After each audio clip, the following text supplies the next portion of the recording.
Trevor Lawrence eventually will have a team in the NFL, and it likely will be the Jacksonville Jaguars. Here's Urban Meyer from the Peter King podcast talking about whether Lawrence will indeed be the first overall pick in the draft. Is there any real mystery that you're picking Trevor Lawrence? I'd have to say that's the direction we're going, and I'll leave that up to the owner when we make that decision official. But I'm certainly not stepping out of line that's certainly the direction we're headed. I think that Urban has gotten the unofficial memo to not say anything that would in any way undermine the ultimate reality show about nothing. You know, there was a time back before the rookie wage scale when these contracts took 5 minutes to negotiate because everything's set in stone ahead of time, where teams would actually sign the first overall pick before the draft. So what does it do? It completely removes the first pick in the draft of any mystery, drama, tension. So I think the NFL makes it clear to the owners, and the owners make it clear to their employees. We will not, in any way, shape, or form, make it clear what we're doing with the first pick in the draft, because they want maximum eyeballs to tune in for the first 15 minutes on ABC, ESPN, and NFL Network to see what happens. I think that's why he said what he said, Chris. Mike, you brought that to my attention like maybe 2 years ago, I think it was, and I think you're right. I think you're spot on. I mean, it's part of the show. It is just, and again, even though we know they're going to pick Trevor Lawrence, you know, as long as they don't say it, we still go into it thinking, well, I don't know, if somebody makes them an offer they can't, refuse, who knows what they'll do. It just does, it adds a little theater. But come on, let's be serious. We know. Yeah, I think Zach Wilson's the best quarterback in the draft. I do. But Urban Meyer took that job because of Trevor Lawrence. That's why he took the job. And, of course, all the hype and the attention that comes with Trevor Lawrence. And people have been spoon-fed for the last 3 years that he's the greatest thing to come out since, sliced bread or whatever that is. So there's just too much fanfare. He's too good of a player. He's too big in that part of the country. That's who's going there. Urban Meyer could say whatever he wants or whatever. And, I know, I like where he was like, he made a comment like, I know him, but I don't really know him. Yeah, right. You know him. We saw you at his pro day. You were all there helping him out and doing everything. So it's going to be Trevor Lawrence at number one, and I don't see there's any way of that not happening.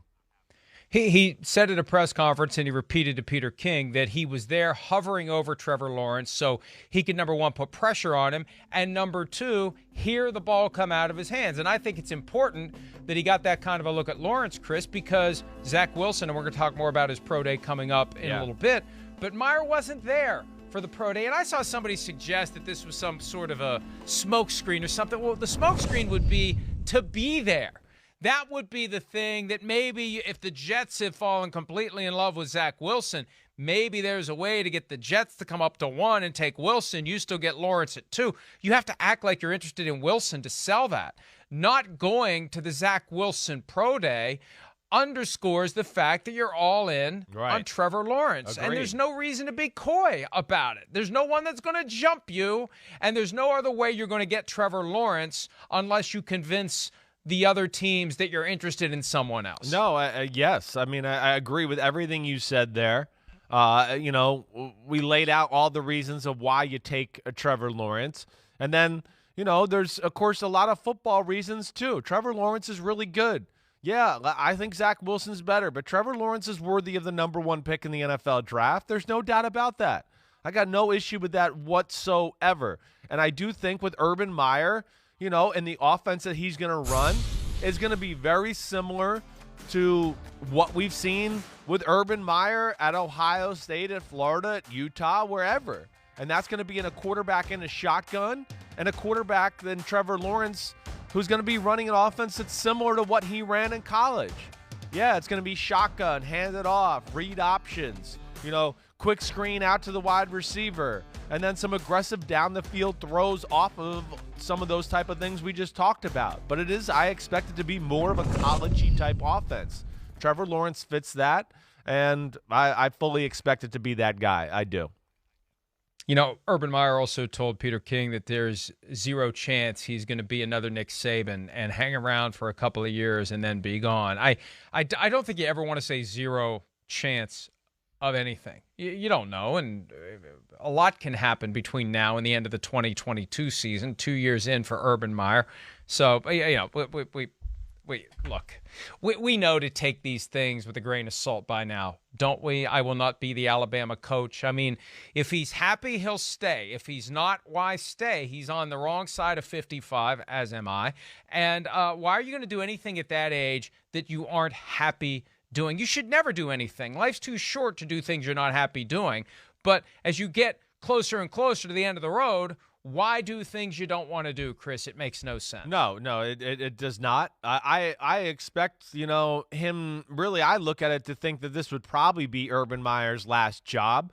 I don't worry about Urban going somewhere else or being one of those type of things like Nick Saban from Miami to Alabama. I worry more about like what we've talked about with Urban Meyer in the past when they first talked about hiring him. It's just that after 2-3 years, we've seen he can get burnt out. I understand it's a stressful job. He seems like he's a psycho in a good way, right? And I mean that in the fact that, he can't leave his job at the job. He takes it home. He thinks about it. It stresses him out. It probably goes into his personal life, all of those things. That's what you worry about with Urban Meyer. I'm interested to see how he acts and feels in the NFL altogether. Because in the NFL, I will say, there is less BS, for lack of a better way to say it. You're not having to recruit and write letters and call this guy and, let me talk to little Johnny's mommy and daddy because his mommy and daddy aren't happy that he didn't play last week and all that kind of crap. He might find it refreshing and might just be like, man, this is just football. And the only thing I got to do every now and then is just tell a guy, like, why were you late for meetings today or this or that? There's less babysitting to go on. And I think I'm interested to see maybe if he kind of finds it refreshing or does he kind of find it like, oh, this isn't for me. I'm a college guy altogether. It'll be interesting to see how it all goes. You can't stack the deck with 10 first-round picks every year. You can't do that. That's right. That's the problem. That is. The other side of it, though, is your season is done with 1 or 2 losses if you're at Ohio State because your objective is to win the national championship. Right. And 1 or 2 losses, it's gone. It's over. You can go 7-5 through 12 games and still win the Super Bowl. You can hover around 500 if you are able, when the season is on the line, to find the gas pedal. Now, you still have to have good players. And again, you can't stack the deck with great players. And I think that's what frustrated Nick Saban, among other things. I just think he is suited to being in a college town. I think his wife prefers to be in a college town. The pro game was not for him. He tried it.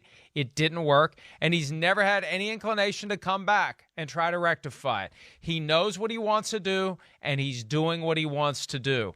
And that's going to be the question for Urban Meyer. Is this what you want to do once you've had a full year or 2 of it? And if it isn't, why keep going just to prove that you were right when you said there's zero chance? How can he say with certainty there's zero chance when he has no idea what it's going to feel like? You can talk to everyone who's ever coached at the NFL level, and you still don't know how it's going to feel for you when you do it. No, I'm with you, Mike, and I'm certainly not believing any coach when it comes to any of that stuff. Come on, we've already brought this up. Shanahan, Lynch, we're going to keep this quarterback. We're going to do this in the draft. We don't know.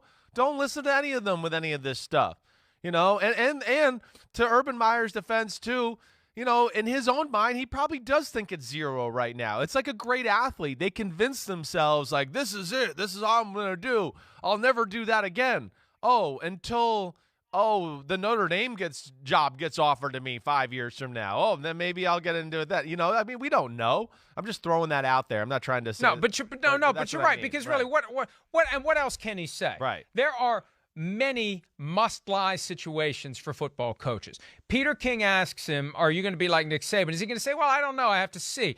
Then that bumps the 49ers trade off of our top segment of the show. Urban Meyer isn't sure he's sold on the NFL. And then, Right. we've been talking about that for 30 minutes. So he said what he had to say to keep it from being a story.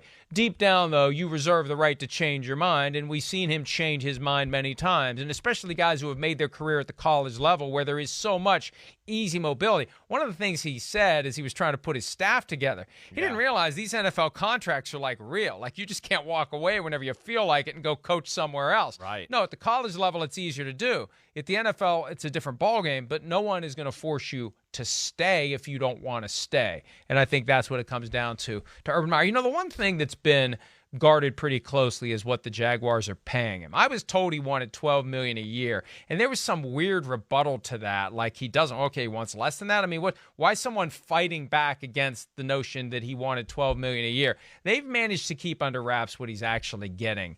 I think that is going to be a factor at some point, right? I mean, you have to weigh the headache, the pain in the butt, the stress against the compensation.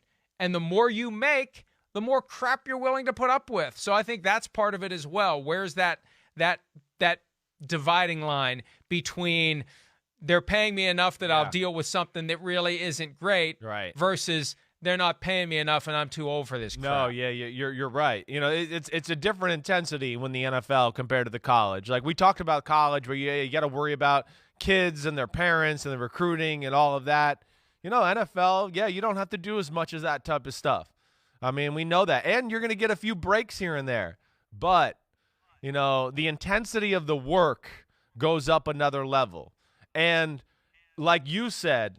You can't go into the game going, well, I got 10 first-round picks, and this team we're playing's got none of them. We're okay. We don't have to do anything crazy X's and O's wise. If we just play football and tackle and do the right things, we'll win the football game. Now it becomes, wait, no. My X's and O's need to be the difference in the football game to help our team win. I don't have the talent advantage. So it's the grind of that. And then the season getting over and the grind of getting into film right away and free agency. And everybody's looking at the same players. And where am I going to find the advantage of, you know, I think this guy for a little less money can fit my team and all of that in the draft. That's where it's a different intensity. And it's more pressure, I think, on the coach, you know, from that standpoint as far as pure football expectations and less personal, I can communicate to people and recruit expectations, and that's where I'll be interested to see how Urban Meyer really handles all that. And you've got to adapt quickly to a new world. We've seen him complain about free agency in the NFL, how you have to evaluate and agree to terms with guys you don't get a chance to fully vet. He's talked about all sorts of differences between the pro game and the college game. All he knows is the college game. So here he is, 56, 57, and he's jumping into something that is football, but it's very different from the football that he's used to. We'll see how it goes for him, but it could go very well like Jimmy Johnson. It could go very poorly like Nick Saban, or it could end up somewhere in between. We'll find out coming up this fall. Hi, I'm Mike Tirico, and thanks for watching. Make sure to hit subscribe for the latest news and highlights from NBC Sports.